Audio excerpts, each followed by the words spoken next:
By the end of the 18th century, the majority of people, at least of educated people, were convinced that all throughout the solar system there was intelligent life on Jupiter, on Mars, on Saturn.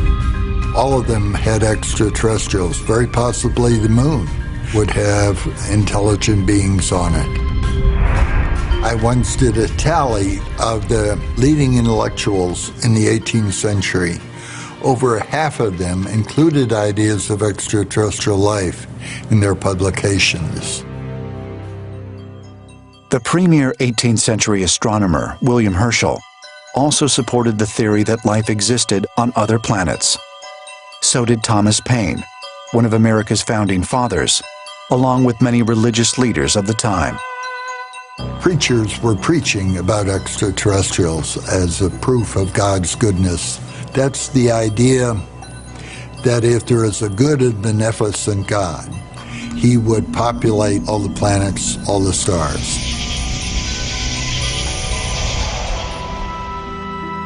Though there was open debate about the existence of extraterrestrial life in the 1700s, the discussion did not often extend to the idea of aliens visiting Earth.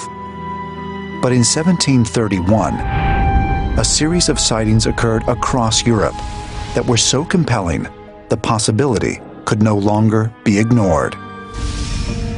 In modern UFO sightings, the communications about UFOs are instant. It's on the internet, it's on YouTube. But what about some of these 18th century or Renaissance sightings? Here's something incredible.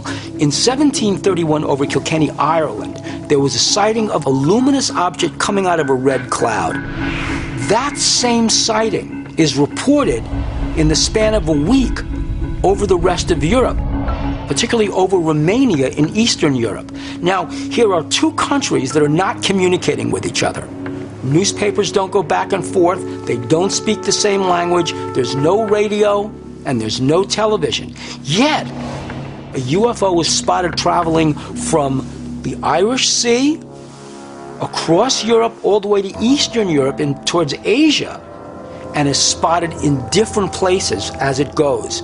Independent observations that don't cross-pollinate. Could these nearly identical reports of a strange object passing through the sky be mere coincidence? And if it was an alien craft, is it possible that earlier sightings simply weren't reported because they were interpreted as signs from God